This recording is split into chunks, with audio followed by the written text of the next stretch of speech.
Hello, everybody. Hello, and welcome, welcome. I mean, what day is this? Where are we? What's going on right now? I mean, what day of quarantine are you in? I mean, things are just going crazy. We are on opposite ends of the world, but it's still one big craziness that's going on all around you. We have no idea what's going on, but today you have a reprieve. You have a time to actually sit back and relax and enjoy yourself and talk to wonderful people like I have today on the show. I would like to welcome the amazing, the talented, the just omnipresence that is Patric Reynolds. Welcome to the Skits Fun House! You are far too kind. Oh my gosh. Woo! Thank you very much. I am glad to be here. I always love talking with you guys. And thank you for the I don't even know what to do with those compliments. My gosh. Just take them and do whatever you want with them. There you go. I mean, we just like to make sure that people feel welcomed here. You know, that's the main thing. I mean, our place is cozy. Your place is looking cozy. So we just wanted to sit back and say, hey, we are happy to have you here. And it's a cozy, wonderful time to talk about comics. I mean, this is why we're here. This is what we do. We talk about comics. And maybe a few other little things on the inside and the outside, and we'll just see what ends up coming into the conversation. How's that? Sure. So, hey, Patrick! Hey, y'all. So, hey. Of course, I got my wife, Black Star Karshina J. She is here doing her thing, throwing up them bows. She's going to join in just a little bit and talk to Patrick as well. But first, I mean, Patric Reynolds, I know I welcomed you. But I mean, how's it going? Let me ask you first. How's it going? How are you doing? What's going on in your world? Well, it's funny you should ask. I'm just started a new project with Image Comics, and I've been working on doing doing a lot of research first and trying to get through this first round of pencils on this project. As I was telling Michael before we started, like it's I have to work a lot differently than I'm used to because if you know the work that I do, I use a lot of photo reference models and a lot of people that I know who have not pressed charges yet agree to help me do pose for me and that kind of thing. But I can't do that during quarantine. So because you need to keep 6 feet away from other human beings and wear a mask, and so that kind of makes things a little bit difficult. So it's been challenging just because I have to sort of readjust the way I sort of think about things and take a lot of selfies and use a lot of Adobe photo stock images and sort of make these weird people that I pose for that aren't me. So last night I posed for a monkey demon. So yeah. Google is your friend, right? Google is your friend. You can go find anything online these days, correct? Right. If I don't shave for about 3 days, I look like a monkey demon. So that one's pretty easy, but it's just the other characters that are a little more difficult. But I'm very excited to be working with the people that I'm working with. Rodney Barnes is the writer, and Jason Sean Alexander is also the co-creator of this series too. It's a spinoff from another Image comic series, and friends of the show. Yep. What up? Shout out to Rodney and Jason. Jay Sean, as I like to call him. Jay Sean, man, we've been emailing you. We've been trying to get all the things to come together. We're trying to get you to do some work on skits. I mean, here we are. I mean, there's all sorts of people. We got one little knit family that's going on here. It's like, come on over, do a little work for us, say hi, all we got to do is just put it together. We've done all the email work. Let's do it. I say we do for Skits the Sun Book 2. We have another Patric Reynolds, a Jay Sean, and another Kent Williams. How about that little sassiness? I mean, I'd sign off on that. Yeah, sure. I know, man. That'd be awesome.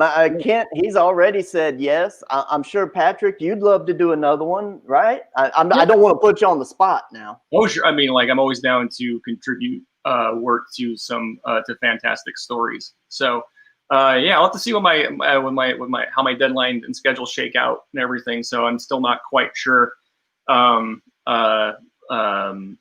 about some specific stuff, but like, yeah, let me know and we'll see where we're at. I'd love to be a part of, to continue to be a part of this. You know, I was telling Michael the other day, like I saw he sent me some pages that he had done, and I really liked the way they worked without the dialogue.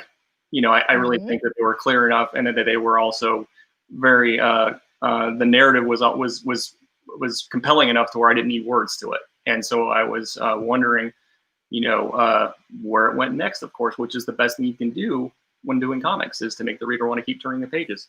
I know. I mean, you read the whole first book. I mean, you had it there. Well, I don't know if you read it. Maybe you skimmed through it. Yeah. Oh, okay. Well, there you go. I mean, I didn't. I don't know what people's involvement is. You give them as much as you possibly can to let them do the job that they're going to do, and then they go for it from there. That's, you know, just the way I see. So we've got exclusives that these wonderful creators are doing these things in their sleep, because as you know, Skits the Sun, book 1 is all about dreams and reality. So here we go. Those are exclusives right there. Who's dreaming now? All right, so Patric, you mentioned some wonderful people on your show. Hey, Karshina, did you have any direct questions to get us started here before I start digging into things? I had a couple of questions for Patric. Last time you were talking about your gouache, and how you did that. Well, Michael was doing a series where he was using charcoal. Is that similar to the same thing, where you're using charcoal to do the tones, or to do some fantastic smearing? Like, what is that? Like, does it involve brushes or your hands? What does it involve? It involves every part of my being, actually, if I'm being honest with you.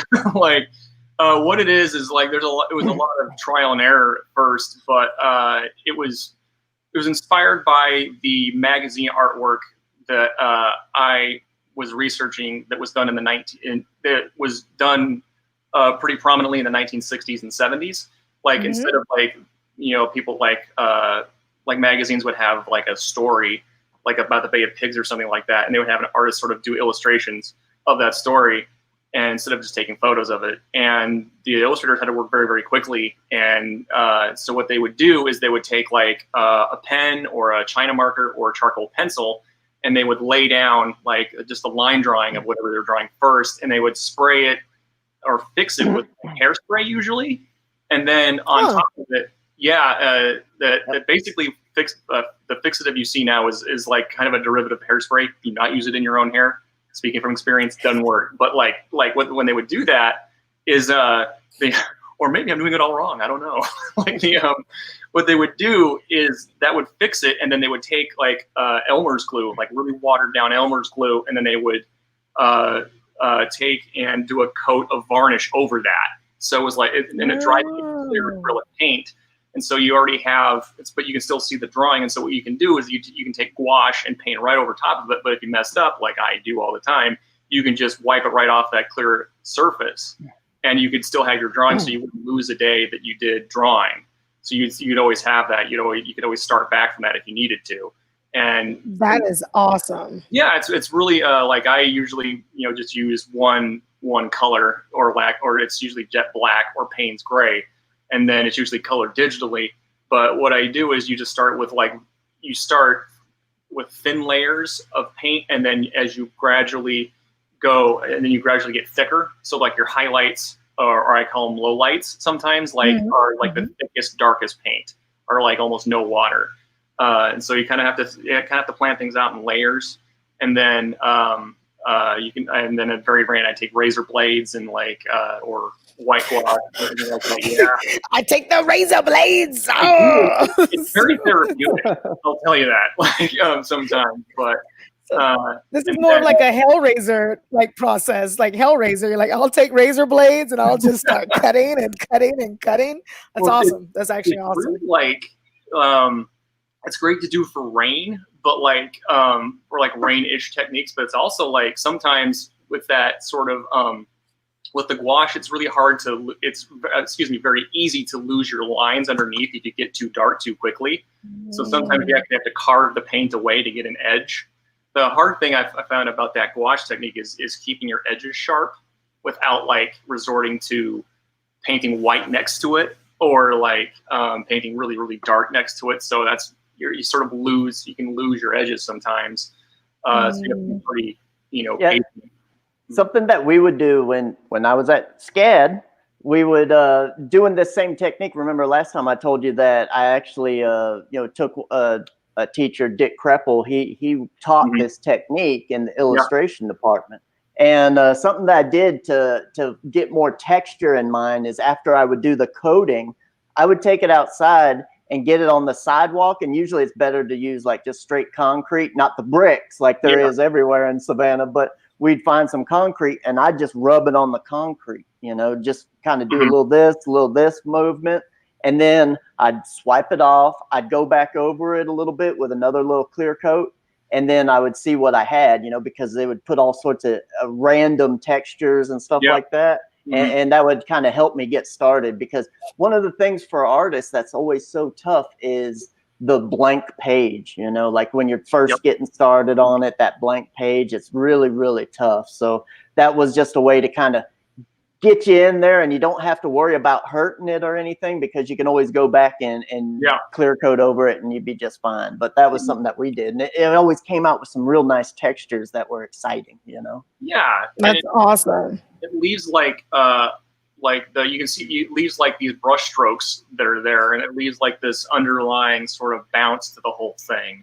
If it's just, you can like the strokes add movement and they add sort of an energy to it, instead of but that stuff, like, you sort of have to let that play, and you just sort of like trust that what you have underneath it is going to add something to it. It's sort of like controlled chaos a little bit. Like like you know what's underneath there, but you don't quite know what's underneath, but you're just going to sort of let it do its thing. And being a huge control freak and a Virgo, that's the more stuff of that is always going to be helpful to me. So yeah. Nice, awesome. nice. Well, thank you so much for that. I'm going to let you boys do what you boys do and talk art. I'm going to woman the chat, take some questions. Hey, Life with YouTubers. Hey, Eric. Hey, Verse Films. Hey, everybody. Hey, guys. Hey. Send us those questions. Patrick loves to talk, so send us those questions. All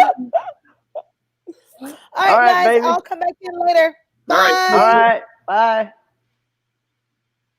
All right. So, while we were sitting there talking, I was holding up your piece of artwork, and something that I always wanted to do as a collector of art, if I'm going to have art done for my book, I'm going to buy the original art, whatever I have done for it, So as you know, when we were talking about getting this done, I was like, hey, I want the original art no matter what, whatever the cost is. So.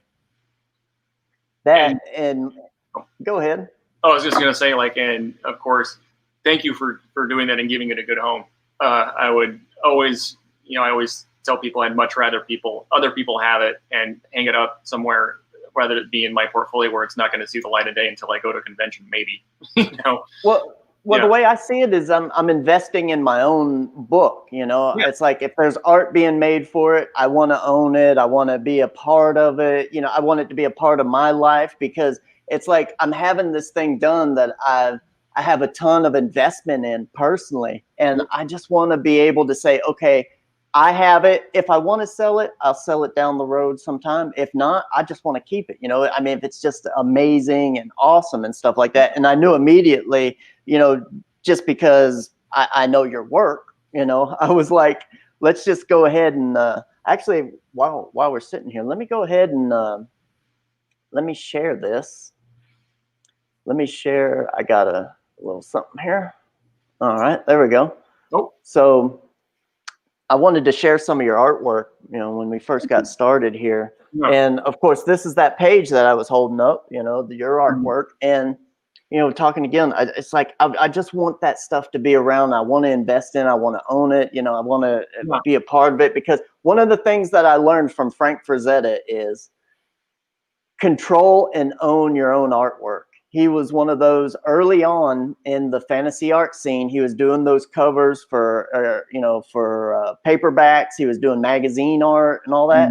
And he he did something that was unheard of at the time. Is he went and he tracked down his artwork and made sure he got back all of his artwork, because back then when you do a piece, you'd have to actually go out and send it away for photography, for having all that stuff done. It's not like today you just put it on a scanner and hey, here's your piece, Right. So oh, go ahead, sorry. No, I was just gonna say, so he's one of those who actually started this idea of owning and controlling your own artwork if it's being used in the commercial arena. Yeah. So, so that's what I learned from him, is like, whatever you have done for you, try and buy it, try and own it, have control of that artwork for later down the road. So, yeah, I think his wife, Ellie, was pretty instrumental in that too, and getting him to preserve his work and, like you said, control his work, but also, my parents visited his museum that he has, and I forget which state it's in. Pennsylvania. Pennsylvania. Okay, that's what I thought. But they visited his museum and they actually talked with Ellie Frazetta back when I think Frank was still around. And basically, she refused to let him part with his originals at every opportunity. She did that. How that's his livelihood. It's all of our livelihood. Like the evidence that we have that we existed in this world.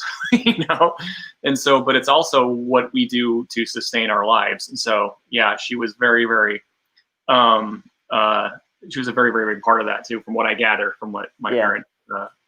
Well, I mean, at the end of his life, he had this museum with all of his original paintings, all of his sketches and everything like that. And then it's kind of sad, because as soon as he died, I mean, he had some problems with his son, Frank Jr., who actually broke into the museum and tried to steal some artwork about it was in the news. It was like 7-8 years before he had died.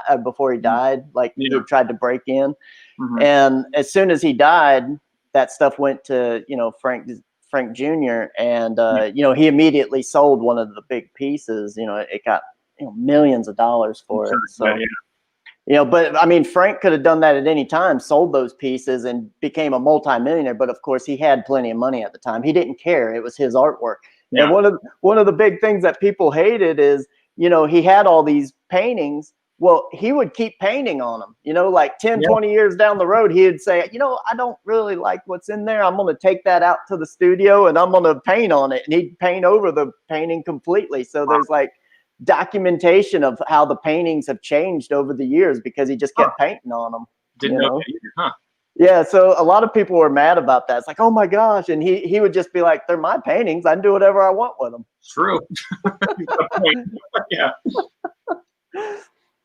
So we got this piece that you did right here, and I just wanted to show people, kind of the process. I mean, when we first got started, obviously I already said this. I sent you a bunch of material. I sent you the script, stuff like that. And then you sent me some thumbnails. I'm going to hold off on them thumbnails, showing them. People can go find them. But the reason why I want to hold off on them is because there's some cool stuff going on in those thumbnails that I might want to try and revitalize later down the road if we end up doing the second book. So there was some really good stuff on there that I just wanted to, we might get to at some point.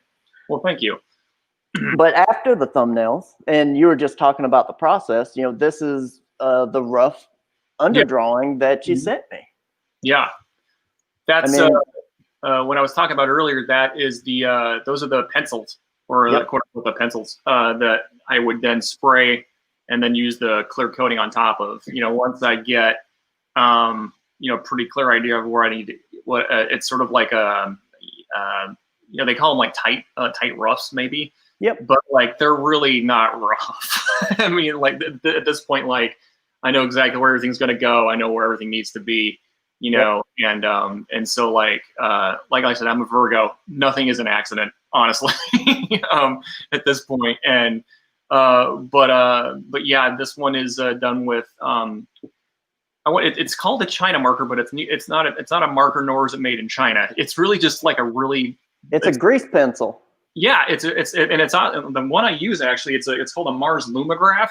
It's basically just like a really dark black colored pencil. Yep. And I found that like the surface I use is usually a hot press illustration board, because at this point on this stage, like I really don't want any outside textures. That's the stuff for the next stage. Yep. So I want that, it's sort of like if you have, like, I don't want it to be just like if I have distort, if like the first thing I do is distorted, then I put distortion on top of that, it's going to be a little too distorted, Yeah. So yeah. it's sort of like, I make this analogy all the time. It's like the bass line to a song or a jazz solo, where you always have that you're coming back to. You don't want to go too far out unless you're like Les Claypool and Primus or something like that. You really want to just keep that bass line where it is, and so you can use that as your anchor point to sort of do whatever kind of flourishes you need and sort of improvise around all that stuff. But you need to have that sort of baseline and that foundation first. Like I just, for me, like anchor points and security is really important, so that I can look like I improvise stuff later, if I'm being honest. So. I mean, when I'm at this stage in the process, what I've done is I've done thumbnails, I've done some rough ideas in my sketchbook. Then I'll scan those into the computer. I'll do a rough drawing in the computer so I know that it's all laid out properly and stuff like that. Then I project it onto the page and I do a light tracing. And then I start doing all the detail like what you have right here. And if I was to take it in, doing it on pages, you just keep going with it, with your pencils and inks and stuff. But if I was going to do a painting like you're doing, my process would be I would do the same thing. I would coat it. Usually what I do is I do a couple of coats of matte medium. Yeah, so that's what I use. Yeah, so I put down some matte medium, and then I would actually start doing some textures. Like, yep, there you go. Like you were saying, I'd start doing some textures and roughing it in there. I might even use sandpaper. I do all sorts of stuff to it. Yeah. And here's the thing, though. It's like when you're doing it in this process, if you get to one of those points where it's like, I screwed up. Well, here's the thing. You can either, if you put a little bit of marble dust in your matte medium, you can get it so that you can draw it back over. You can draw right on top of it, Huh. Yeah. Have you never done that? No, I just was just sort of tried to not screw up. It's only a resource. No. So with matte medium, what they use in gesso, if you're thinking about a gessoed surface that you draw on, it's marble that's in that. That's what gives it that base that you can draw on. So what you can do is you can take your matte medium, mix in a little bit of marble dust with it, and then when you lay it down and it dries, you can draw over it like a new piece of paper, and it's still clear. It's really funny. Like I was talking with a friend about it. I was like, yeah, I keep use all this whiteout and stuff like that on my piece. He's like, yeah, well, I don't need it because I don't make mistakes. I'm like, you lucky bastard. What does that be like? I just have to hope I don't mess this up. Is what I'm trying to say. The mess ups is what makes it fun. It's like if you're afraid of messing up, then I don't feel like you got the best of things going on. Like if you have a fear of messing up, you're not going to put your best foot forward and your most emotion into it. So I've always been the idea where it's like, I can always mess up on it and I don't care because I can always go back and fix it with no problem. So that was something, they taught us that in illustration in one of our illustration classes, is mixing the marble with the matte medium. And you can also do it with a gel medium if you want. It doesn't matter. You can mix it with any medium and just pop it on there. Clear acrylic is all it is, basically. Exactly. So but another thing you could do also is if you have an area that's kind of been demolished, you could always take some tracing paper, draw it on some tracing paper and then glue it on there with the matte medium. You could pop it on there and then you have your drawing back. That's another way you could do it. Or notes, actually, this is great. Well, here's another one, Neil, going back to what you were talking about at the very beginning with a light Elmer's glue. Okay. Yeah. Now, another process that I learned, and this was of that same ilk from that same time period from Dick Kreppel, he would actually do it on an illustration board just like yours. And then he would take a frosted Mylar. Okay. Yeah. And you would do your drawing on a frosted Mylar. Usually it was the reverse, or, because what you would do is you'd trace over your drawing with the frosted Mylar, flip it, and then you would tape it to the top of your board. Yeah. And then you would put like a bead of glue, of Elmer's glue. But I would usually use wood glue. Wood glue seems to work a little bit better, the high-end wood glue. Yeah. and then take a squeegee and just squeegee it down, you know, but you got to make sure you got a lot of glue on there. So you squeegee it down and then you let it dry overnight. And then in the morning, it'll peel right off, and whatever you put on that frosted Mylar is right there on your page. Oh, nice. No, it's like transfer paper almost, right? Exactly. So, and you can do colored pencils, you can do pencils, you can do ink, you can do whatever you want, and it'll come off in that glue. Now, what you can do then is you can keep your piece of paper because there's still an outline of your original drawing on that frosted Mylar. Yeah. I would keep it and just pull it around the back of the paper. And then if I ever had any mess ups as I'm working, I'd go back to that Mylar, draw back in the area, do it again, just that one area. And then you got a new area fresh right over the top of it. So. Wow. Yeah. I wish I'd known this like 2 weeks ago when I was doing a cover. Like, this is great stuff. Yeah, I didn't. I've drawn on Mylar before, like when we went to SCAD, and you know, we were you and I both talk about Paul Hudson and his anatomy for sequential art classes. We had to use all like we had to draw. We had to take like a classical Greek sculpture and then sort of find out where the primitive forms are, the head, the ribs, and the pelvis area, and then on top of that do a drawing of where the bone or where the skeleton is, and on top of that had to do a drawing where all the muscles are. Yeah. So we had to use like several sheets of Mylar over top of a copy of a Greek sculpture and that kind of thing. And I remember drawing on it, and it was like drawing on butter. I loved it. But it was weird. But I haven't drawn on it since. To me, like I like to have a little bit of texture too, and plus, like, there's so many stages to that process that I just don't have time to do it. But like, I've always been looking forward to doing it again someday. Okay, so we did the underdrawing, and now here's the final piece. I mean, most people they're like, okay, how do I get from this drawing right here? How do I get from that drawing to this amazing painting? And that's kind of what we're talking about here is the multiple different ways, that you can get to that finer point. But I mean, you got to sit here and look at it and go, man, look at the shading on that. Look at the lighting. Did you have any photo reference that you used for this? Oh, yeah. I mean, I'm not that creative, so I need to have all kinds of reference. What I do usually is I'll like that particular piece right there is probably about 1, 2, 3, 4, 6 pieces of reference. And what I'll do is in Photoshop, I'll get all the reference together. I'll try to pose if I need to, or Google like guy in a straitjacket, so I know what like it looks like, because it's a very specific look a straitjacket has. You can't just like, so you gotta, I don't know that stuff offhand. And so what I'll do is I'll put all the reference together into the final image that I want into Photoshop. And then what I'll do is I'll print that out and use transfer paper, just graphite paper, and sort of outline, the basic shape with a very light, like graphite tracing line. And then I'll go over it with a black China marker, sort of like a final version of that. And then, like, I know, but I also like in the thumbnails that you might see later, like I know where the lighting is going to go before I start. Like I know where the blacks are going to go. I know what I have the value range in my head. I know that like I wanted the viewer to sort of look around the main figure in kind of a circle and use those darker shapes as sort of like anchor points to like kind of keep looking around that image.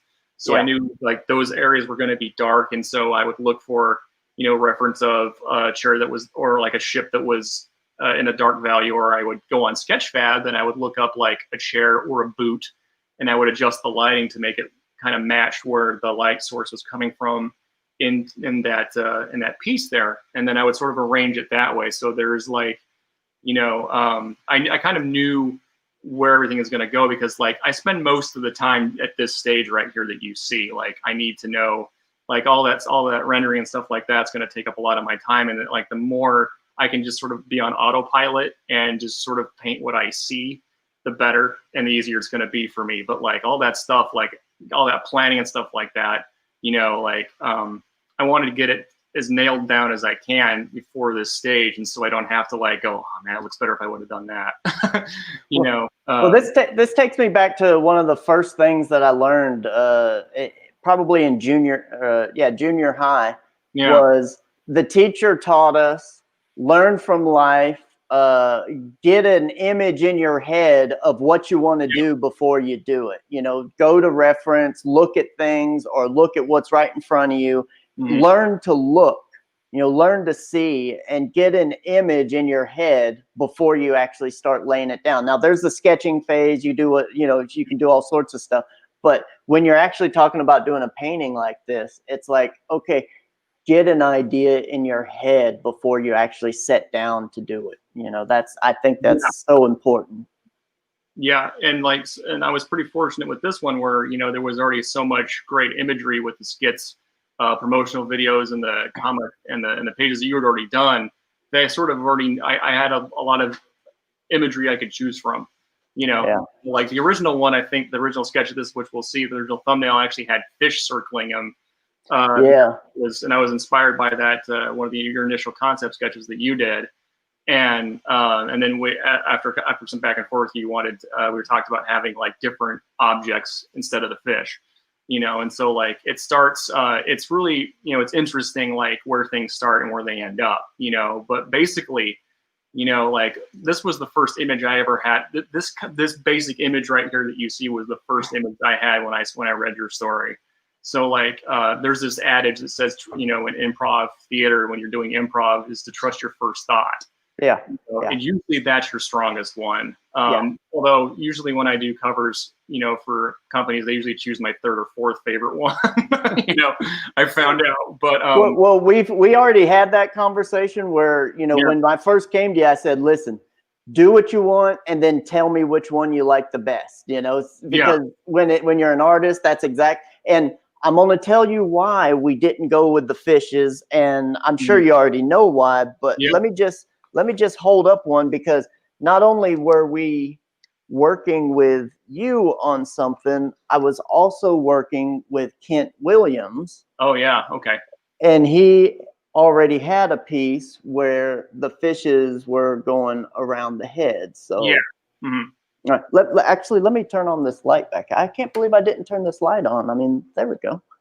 So, but yeah, this is the painting I got from Kent Williams. We just got this in the mail maybe about 5 or 6 days ago. But this thing is awesome right here. That is. You know. So I couldn't have you do the fishes because he was doing the fishes. So but so anyway, artwork, I mean, that's what it's all about, you know, sharing the artwork and stuff. So let me just while I got you here, you know, and we're talking about this stuff, let me just go ahead and show some of your other art. I was just on your Twitter account. I'm always on your Twitter account just looking at all the stuff you're doing, because I mean, let's face it, I mean, your work's amazing. So let's just go through some stuff that I've been seeing on your Twitter page. For those people out there that might not know just how good you really are, let's start off with this one. You're gonna make me blush. My gosh. So yeah, this one's Two-Face. I mean, how awesome is this? I mean, this is an amazing piece right here, man. Thank you. Sometime, like, I knew, like, that was a commission, and I knew, like, I knew that I wanted to do, like, Two-Face, of course.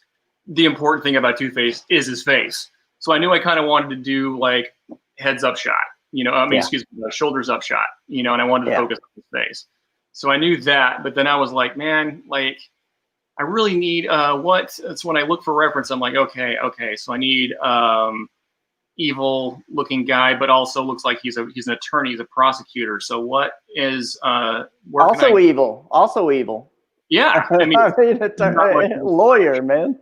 Right, it's definitely not much of a stretch. And so I was like, okay, so what I would do is I would Google like evil lawyer, but I wouldn't get anything other than like people that have been in the news lately. So I'm like, okay, so what is also like a lawyer that looks evil but dressed up? Evil businessman. And so I would Google evil businessman, and so I would find like, oh, okay, like you get Shutterstock, Adobe Stock has a lot of, all kinds of, has really good keyword searches. And so I just looked around for like, if like an evil businessman face until I got one that I thought was pretty close to what I wanted. And I used that as like the basis for this image.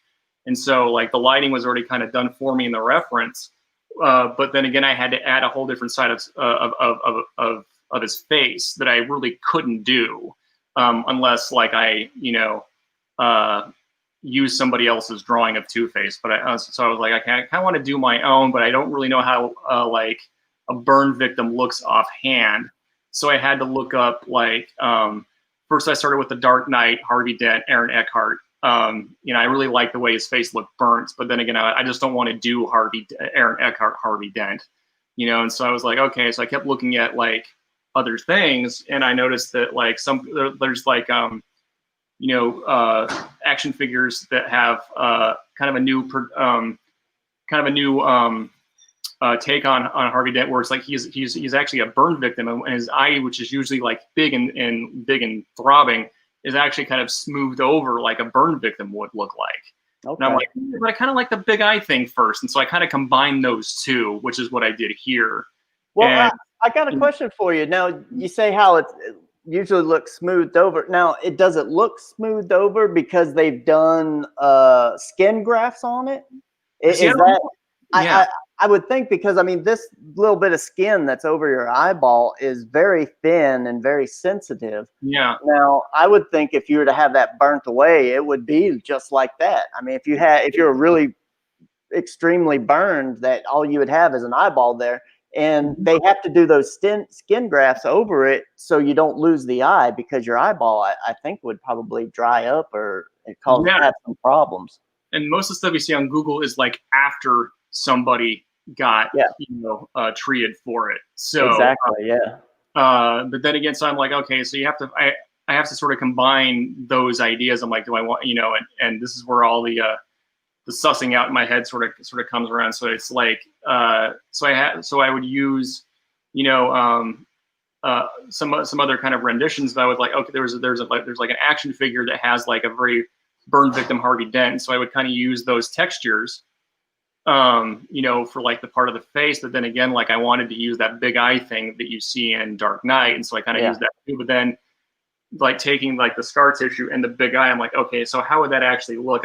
There's like that gap in knowing what things look like and sort of improvising. And so that's kind of where that came from. Yeah. It's like, all right, so I know like I have to sort of make the rest of those two elements I'm trying to put together up, then add like the burning of his suit and everything like that. And I think that hand actually is just my hand holding something, And hands are really easy to throw in there, because especially in close ups, because you can put them anywhere.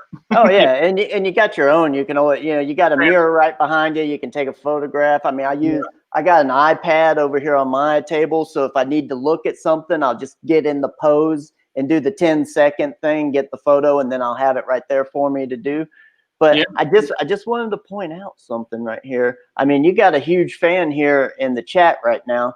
Emute, I'm guessing I'm saying that right. Emute, Pat has amazing art. I mean, thank you, Emute.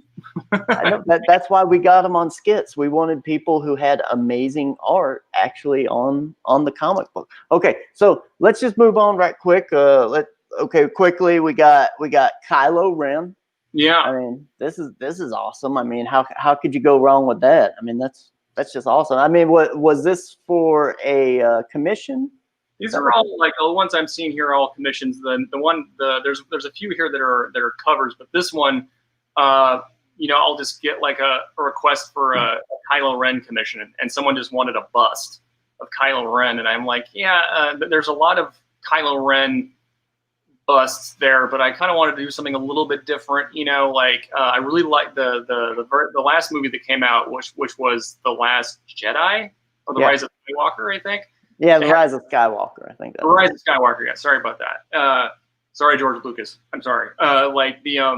There's this scene in like the old Death Star, the ruins of the Death Star, which had that old window the Emperor sat.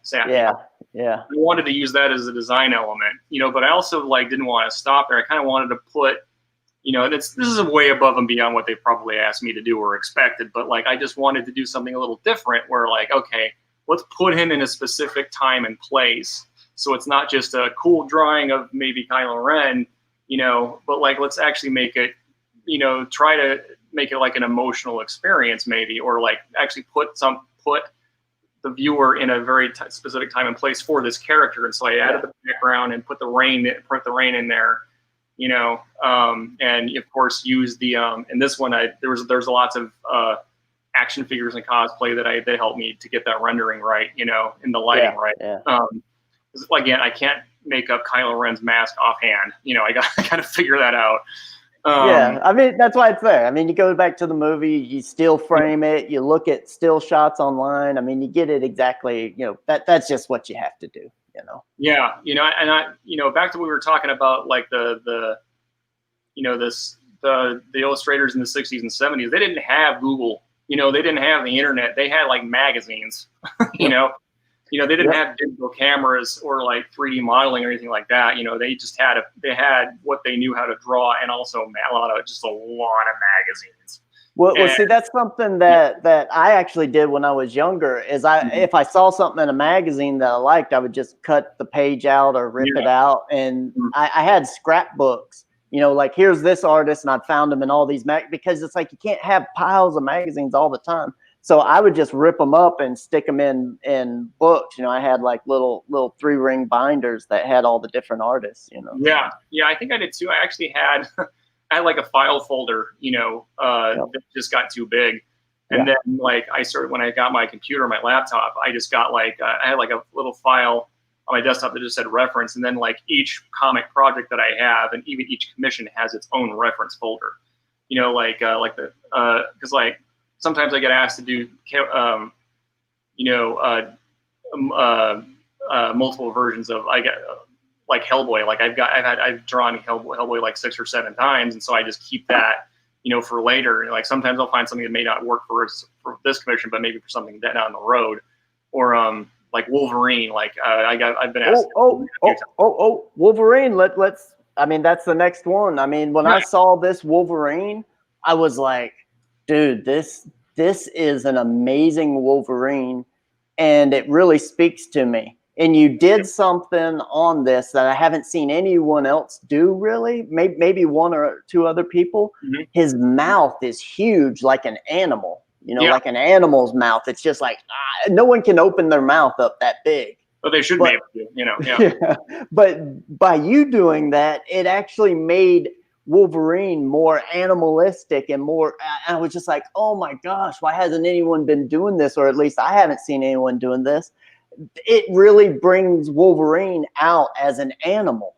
I mean, it's awesome. And there are, you know, like I said, like I use a lot of, you know, sculptures, you know, for reference and stuff like that too.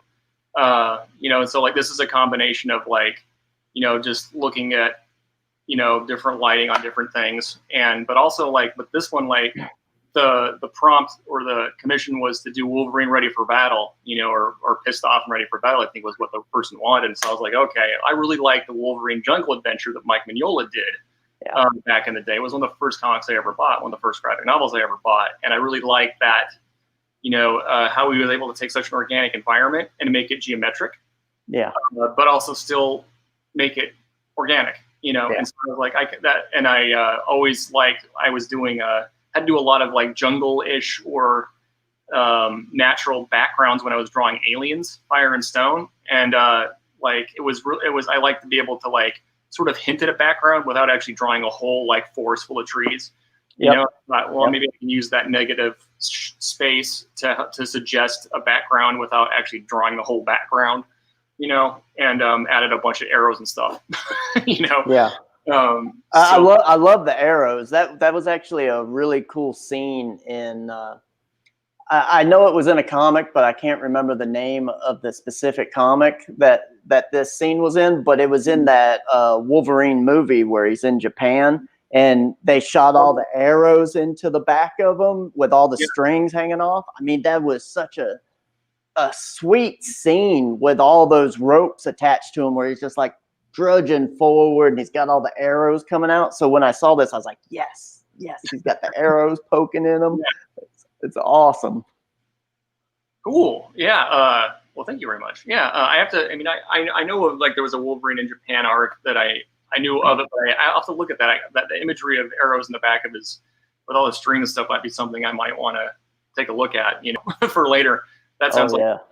It's amazing. I just go watch the movie. I can't remember what book it was. It was actually from a specific Wolverine series, and I want to say it was might have been 90s. I can't really remember, but the movie I thought did a really good job of just showing that one particular scene where he's probably got like 20 arrows on his back with strings coming out of them because the ninjas are trying to hold him back, and he's just like moving forward, dragging them along and stuff like that.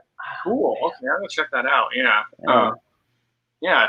To be my next Wolverine commission that I do. Exactly. Wait, hold on a sec.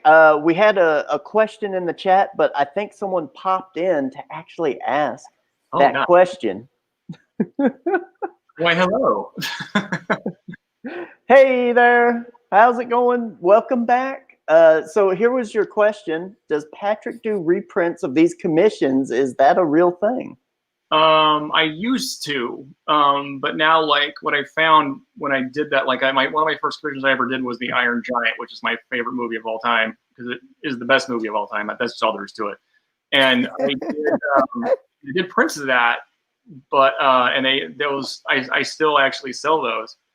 But I think usually I don't sell enough of them to actually make it worthwhile. Like I'll do, like, I still have prints I made like several years ago that I still can't sell. So usually I found it's just better for people, if they really want something, just to wait until they want like their own piece of original art too. Now, have you ever done like signed and numbered? So instead of printing up like 500, you maybe just print up like 50 and do limited signed and numbered prints. I'm trying to think, like, I haven't done that yet, only because it's funny because I can't think of a commission that I've done that I would want to do that with. Well, I've seen like 6 or 7 today just when I was going through your Twitter account that I'd probably buy on there. Thank you. I mean, to be perfectly honest, again, the artist is always so self-deprecating because you have to be, because you have to look at the art very intensely to make it as best you can. But I'm telling you, as an outside person, your work is perfect for this. I mean, you go to who is the artist that was doing the Marvel zombie stuff? Studiyam. That fella. I mean, I've met him at a couple of conventions. He's really awesome. I mean, that's all he does. He does like $20 signed like prints and I would never buy him because I'm just like, dude, I want original artwork or something that's signed a number that's very limited, something like that. But I mean, your work is better, in my opinion, than his. And I think the difference between you two is he's always out there and he's putting it in people's faces and being, you got to buy this. This is awesome. This is cool. Yours is better than that. I mean, I'd buy this stuff all day long. So. That's called a salesman. Yeah. That is called a salesman or a lawyer. One of the two. Which I am not good at. Either of those things.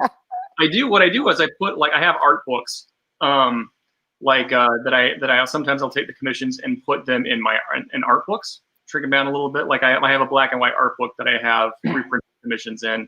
So I figure, like, for $15, people can get several different commissions, different reprints of commissions if they want. I think for me, it's just like, usually if you do like a character like Kylo Ren or Wolverine, like I just can't seem to find enough people.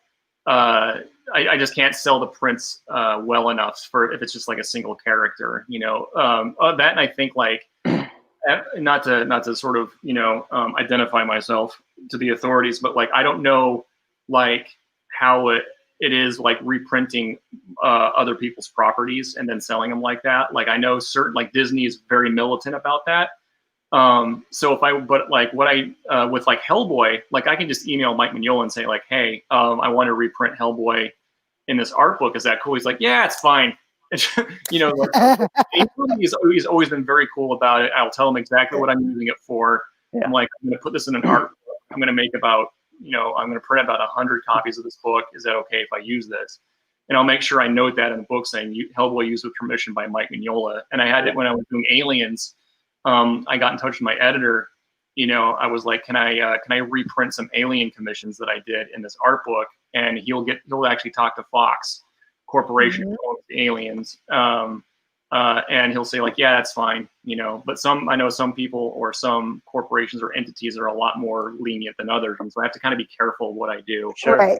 If it's just Frankenstein, though, like Frankenstein's monster, excuse me, got to be right with that one. Like, I don't have to ask anybody because it's universal, So, Yep. Well, I do know. I mean, I've been to a lot of conventions all across the country, and people do tons of this sort of stuff. I mean, this is the bread and butter of most of the artists that are in Artist Alley, and I've kind of been the same way where I'm like, okay, yeah. Here's the one difference, okay, between these two. I mean, you're a professional doing this for a living where you've actually made the original artwork here. And I know some of those people are, and some people of them aren't. Like there's a fine line between taking something that they didn't do and doing a spin on it. Yeah. Than actually creating original art and being able, because even in Creative Commons and art law and stuff like that, it says, and this is what Warhol went to court over, is like, you're allowed to do so many prints of an actual piece, and I think it's 100 prints of anything, which is why a lot of times when you go out there and you see signed and numbered editions of things, it's limited to like 99 or 100. Okay. And they're actually trying to keep it under that limit where they say this is still fine art. Okay. I learned all kinds of stuff today. Thank you. Yeah. Well, I'm surprised you didn't learn this at SCAD, because I mean, this is like art business stuff that they teach you, so. Sometimes, like I learned more, I think, for SCAD when I was only there for 2 years, I was in the grad program. And so like, I think I really learned the thing I learned about SCAD the most is learning how to work and learning how to learn. I know that sounds kind of maybe a little cliche and weird, but like, I was just trying to focus on that. But I know that now I go to SCAD, like I had to do a mentorship program, and visit classrooms now. And now they have, classes where it just focuses on like, the quote unquote, the business side, where it's like, okay, here's contracts, that you might see. And like, here's, how you manage a deadline. Agents. This is what I talk about. I was trying to do a college tour with my production company, acting in general, because let's face it, everyone's like, oh, I want to be an actress, or actor, and it's like, yeah, but you need to read that fine print, and you need to learn the difference between an agent, a manager, having both, doing it yourself, who's going to talk to you, what's a station 12, what's all this, because you can't just walk in the set and then like, okay, so they paid you, and then when you get your first paycheck, you're like, what? And you're like, yeah, you're not getting paid until a net 30. Do you know what a net 30 is? That means you're still working at Starbucks for 30 more days until you get your check. So it's like, sorry, McDonald's, Net 30 is nothing. Wait till you get on net 90, man. I've been on net 90 terms with people, man. It's like 3 months. You're still, hey, man, where's my check, buddy? Come on. Yeah, no, that too. But people don't understand that. And it's like, and we share, oh yeah, I've got this great project, or I'm working with these great, people. And then it's like, yeah, I got my first run fee, which is like the SAG after fee that they have to pay you, during those first 2 weeks, but you won't see residuals until it actually airs. It may not air until the next year. So you're still poor and you're still groveling and you're still going, ooh, craft services, put it in your backpack so you can take it home for dinner, later that night. So, Dark Gift has a question. Yes. In the chat. Yeah. He goes, hey, Dark Gift. Yeah, hey, Dark Gift. Maybe already talked about it, but does he have any art books? Dude, do you have any art books? In fact, I do. I have He's like, I do. I have a full color art book. Why do I not own this? This one is I've tried to like it has like just sometimes it'll have like sketches. It's a little hard to see with this right here, but like this one's full color, even though there's no color right now. Let me go to actually color part, but like it'll be like I used to keep a sketchbook when I was teaching, and that was the thing that I actually made it so that I kept it alive. I kept that sort of fire alive, and teaching was a very kind of fraught experience for me. And so what I would do every day is I'd go and draw in my sketchbook every day and make something. It's like sometimes, so this is like collage stuff. And then I realized that, teaching is not what I needed to do. And I actually wanted to do this block, baby. Give him his own block. And so I just started, I would go home no matter how tired I was and just make a thing or make an image, and so that sort of continued until I actually got accepted to SCAD and started focusing on comics. But like, just was really, every day I was really kind of frustrated and, thought I should be doing something else with my life. And I was like, well, then do the other thing with your life that you want to do, and so and this is sort of the result of that. There's a lot of pain here, but like, there's also like a lot of a person trying to figure out just what makes sense to them. And so there's some other stuff, like some concept designs I did with my first comic projects nice. Also some tattoos that I designed and this is the first, and so like, and sometimes this stuff is like from Aliens when I was doing Dark Horse stuff at Aliens, but also like I like to do collage stuff, kind of, Dave McKean inspired things where I just get to play around in my sketchbook for a while. Yep. And then, so there's actual leaves and stuff like that with this here, but like, it's just, the stakes are low with these things. I don't have to like, please an editor or an audience, but that's the full color one. And I actually have a black and white one too. Do you have a web store? Do you have a web store? People are asking in the chat, where is this web store? Where can I buy? It's actually, the black and white one is right here. Sorry. This is the one that is, it's called Murdering Inc., which is also the name of my website, or Murdered Inc. My website is called Murdering Inc. But and this is in the description, people. If you want to go check out his website, it is in the description. Go click on over there and check this stuff out. Yeah. And so this stuff is more focused on like comic stuff or like commissions or like black and white sketchbook stuff like that I would study, like character designs for a creator owned project that kind of fell apart one day, but I was trying to think about monsters, and characters in the story. And then some of the stuff was like, again, I had to ask permission to reprint this stuff from Fox because this was promotional things used for the Alien series that I drew. Yeah. And like some of these are things I did at SCAD and just reprints of some commissions that I've done, like, the Punisher and Cloak and Dagger. People seem to like, like these kinds of things when I draw them, like really dark, horrifying stuff. But like, this one is all just black and white stuff. And at the very, very end of it is sort of like some audition, quote unquote, pages for jobs that I didn't get selected to do, but I thought I kind of liked the pages anyway. And then it sort of, like talks about kind of the kind of stuff that I use, like the materials that I use here, and it's usually like I'm on comicarthouse.com, which is which is my art agent, Bob Shaw, who's a very nice guy. Bob. We know Bob. We had to go through Bob to get to you. Yeah. You're familiar with Bob and his Eastern Seaboard sassiness. He's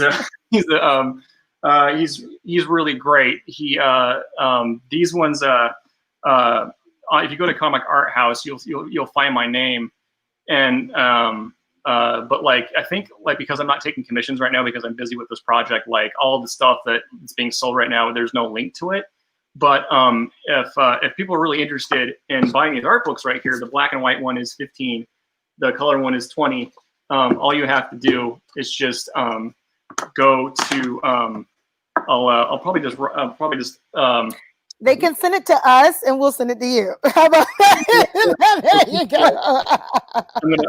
I'm gonna give just go to Bob at comicarthouse.com and just say what you want your books. So we'll put a link in the description as well as soon as the show is over. We got that link, so we'll go ahead and put that in there for people too. So yeah, and he knows, what he knows what you're referring to and everything, and I have, plenty of those on hand. So yeah, but yeah, those. So I have those 2 art books, and I was thinking about making a smaller one, but just never had time to do it. Just had to jump into, the new project. So yeah. Well, Emu said, Pat went to SCAD. I was born and raised in Savannah. No way. Look at there, man. Hey, not only did he go to SCAD, what was it? I'm trying to remember. Is it 2007 to 9? Yes. Okay, so 2007 to 9, Patric Reynolds was there, and I was there from 96 to 2000. So, or 2001 rather. So there you go. I love Savannah. Savannah is my favorite town in the whole country. It is beautiful. I love walking towns, and it's probably one of the only true walking towns in the country. I know there's a few others here and there, like New York and Chicago, but to have a small town in the South like Savannah that you can actually walk around and enjoy yourself, Savannah is like, there's nothing better.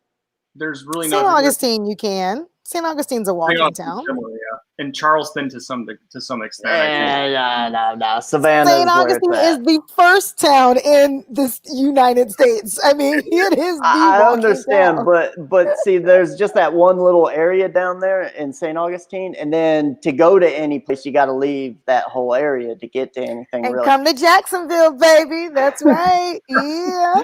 But in downtown Savannah, everything's there. They got all the stores that are right there in downtown. You got the shopping centers, the grocery stores, everything you need. That has gravestones from the 1700s. Like it's really. I grew up in Salt Lake City, Utah. I've lived in Las Vegas, Nevada. I worked in at the Boy Scout Ranch in New Mexico. And I lived in Savannah, Georgia, and now I live in Portland, and I have not seen anything like Savannah at all. It's so old. It's straight out of like, it's like it's conjured up out of like a novel. It really is. That's why probably so many novels are, set in Savannah, because it's perfect.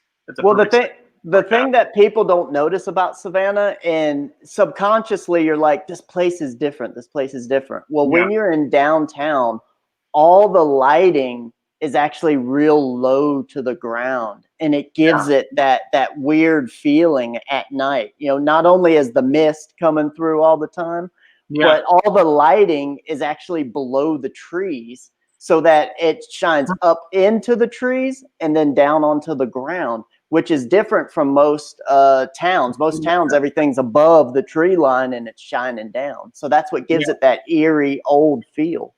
You never feel like you're alone. There's always something around, or something could be around. And I don't mean like it has a lot of.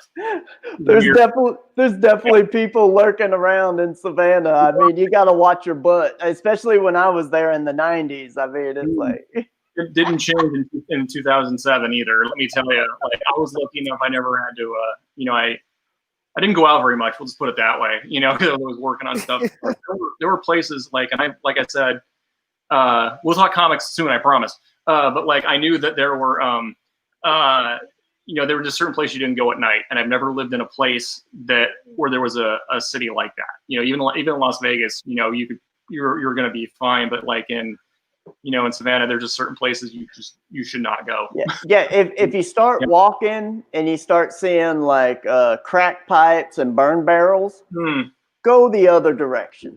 The problem is like that's in every direction in some neighborhoods. So you're like, okay. Like first place I lived was an area kind of like that, and then the second place I lived was right by the library, which was not like that, but it was full of like drunk tourists and St. Patrick's Day tourists who like to relieve themselves on the building, and so like it has the second largest St. Patrick's celebration in the nation, and behind so, Boston. Second behind Boston. But it's just the city is so old and there's just so much history to it. But that history is alive. especially at night. And that's the thing is like, it is, the city is a creature, you know.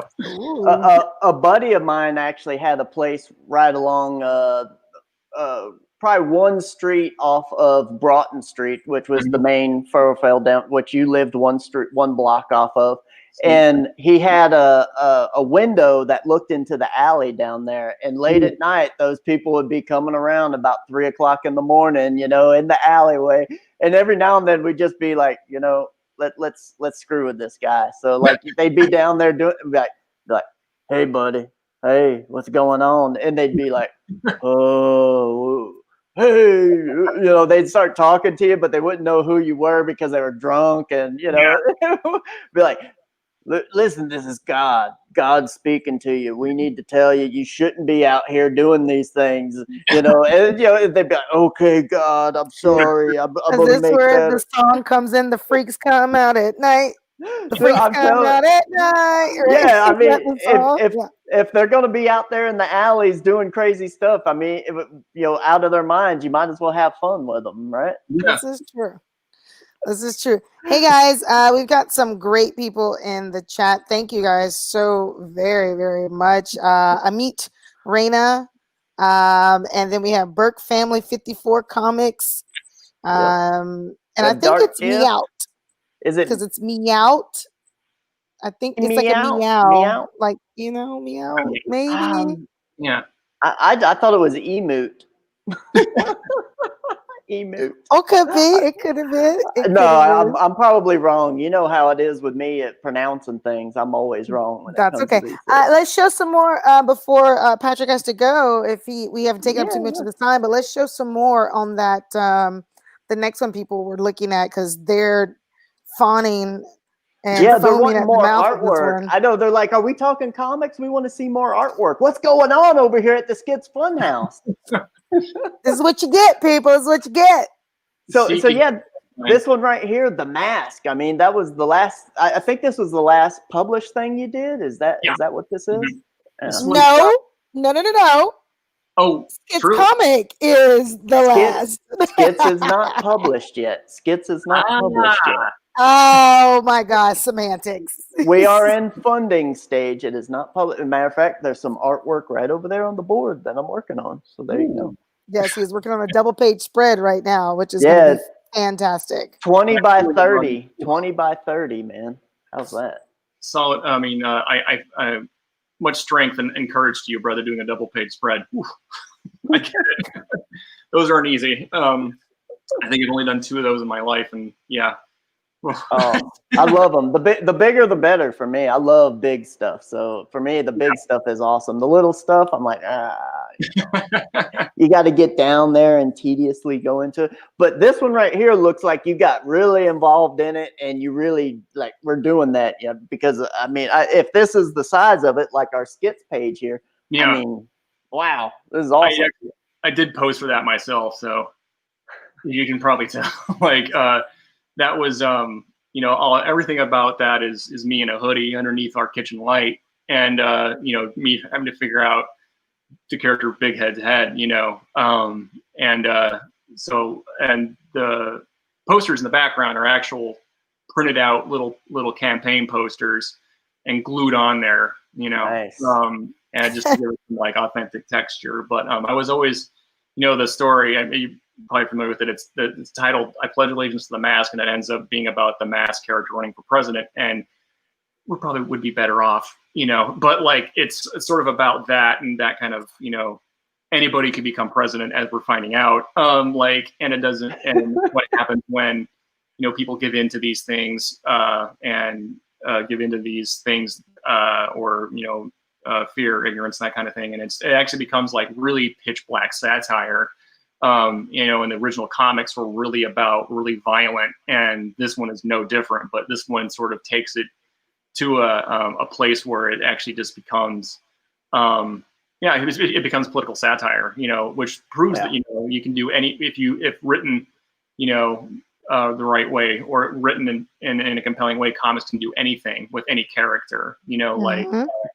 One of the most, you know, memorable comics I've ever read is The Pride of Baghdad, which it's focuses on in the Iraq War in 2003. 4 lions were shot by American troops because in Baghdad, people just left all the buildings vacant, and they just left the zoo, open, and these lions were just running around town, and they were shot.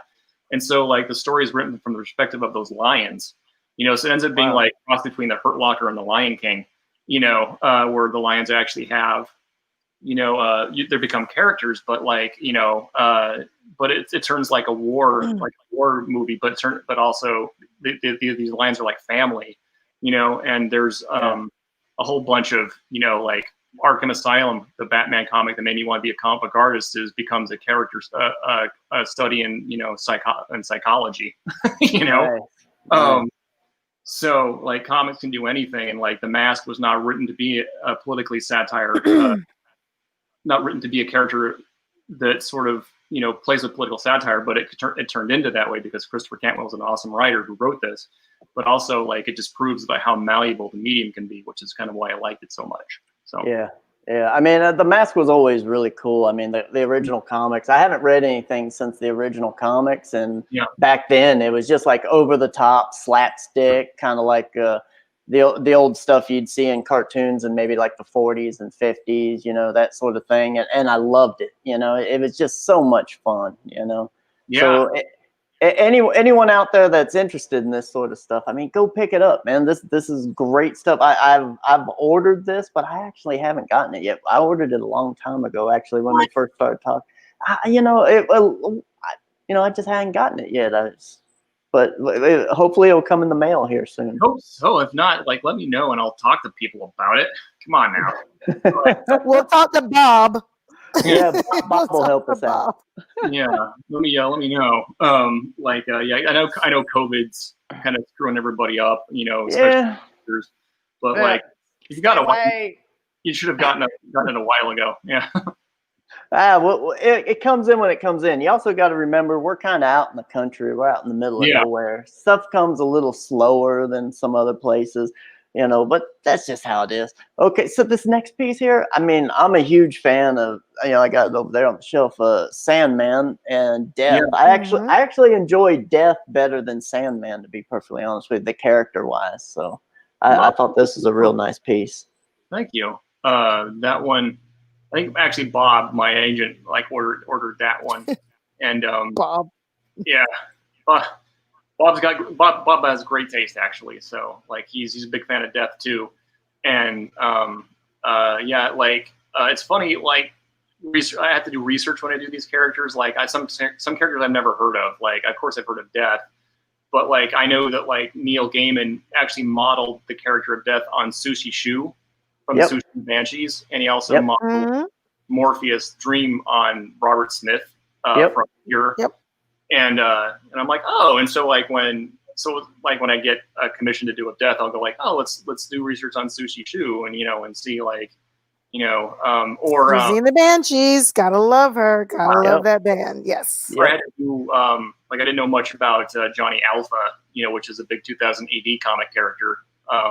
So I had to do research on that. And that's part of the fun of this is like I actually get to find out more about comic characters that I never would have heard of otherwise. It's cool. So did you actually go find images of Susie to actually do this? Part of it, like this is actually my friend Merrick who posed for me for this one. She actually has done some cosplay before too, but I knew that like I knew that I had a friend who would be okay with me, who wouldn't mind being Death for a minute, and so like she came over and she had a leather jacket, and I just shot a picture underneath a certain light source, and then I just did research about Susie. I can't even pronounce the name. Oh gosh, I'm sorry. Call her Susie. Yeah, Susie. Susie's hair, and I knew it was really wild and stuff like that, and so I just sort of improvised the hair, and added the details of the, the makeup and the ankh in her earring, that kind of thing. And so like sometimes these are photos of my friends or myself, and just modified a little bit, So it just any way I can get like the best image that I can, or sort of helps me build the best image that I want, So. Nice, man. So I want to start winding this down because we're going a lot longer than we normally do. But hey, it's Patrick. I mean, if he's here, we're going to talk as much as we can. I mean, that's just how it is. But but I mean, what can I say? I mean, we love having you on the show. This is fantastic. We just like talking to you. It's always a great time. It's nice. It's easy. We're doing things, and you know, we're about winding down with skits. Let's tell people, hey, you know, if you like Patric Reynolds' work, if you like what you've been seeing here, remember he did a cover for Skits, the Sun Yes, Book he 1. did. Yes, he did. So let's go over there and just check that out right quick. Let's check out Skits the Sun. Let me just I gotta reshare it and do all that sort of stuff. Let's take a Boomer. look at Patric's cover right there. I mean, right there it is, Patric's cover. I mean, how can you go wrong with this? I mean, Patric is an amazing artist. He's done this for us, and it's just incredible. So We are 2 days left, thus saith the Indiegogo, and we are excited because we're over 13,000 right now. So thank you everyone who has already contributed to the campaign.